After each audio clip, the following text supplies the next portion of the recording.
The geologic history of Idaho and the Northwest is one of intense, dramatic change.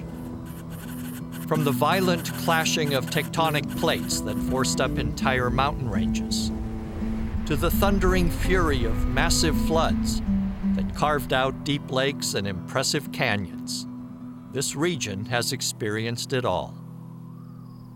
Of course, in our lifetimes, some things have remained fairly constant.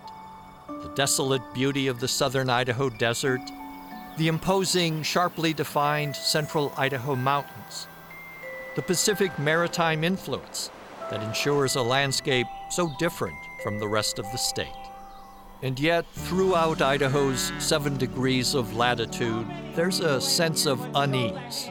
Ask people who have lived here for 30 years. To them, it feels like a no-turning-back kind of change.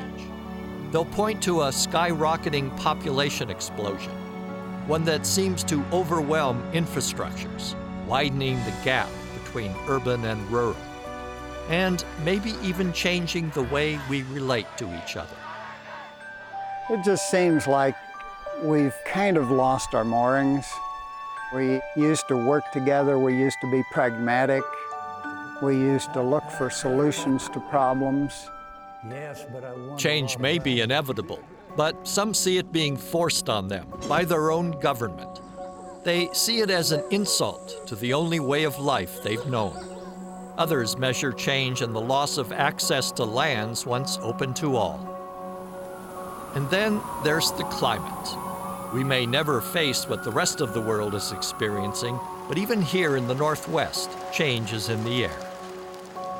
Storms are coming in with a bigger punch than they used to.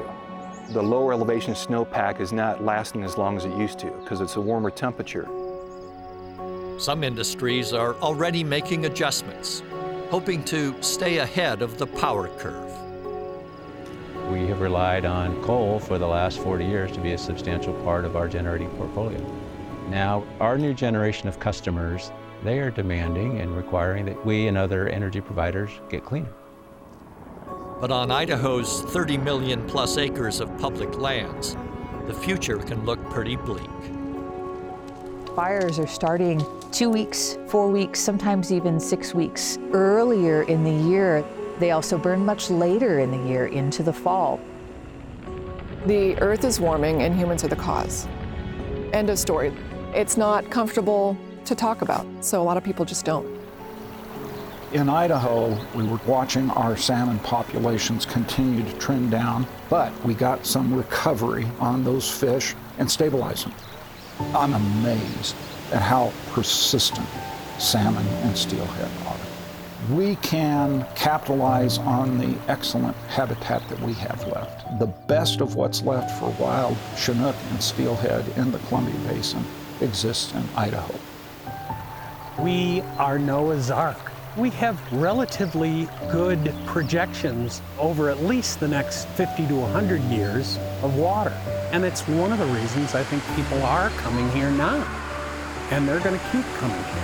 I think we are on the edge of a new Idaho. So much is going to change in the next 10 years that our heads are going to spin. So that'll be both a challenge and an opportunity. I'm very optimistic about the future. There will always be conflicts about use, but people love these public lands. And in the end, you go anywhere else in America, and you come back to Idaho, and you say, we have something really, really special. Outdoor Idaho examines some of the changes, as well as some of the reasons for optimism in the nation's 43rd state, a state of change.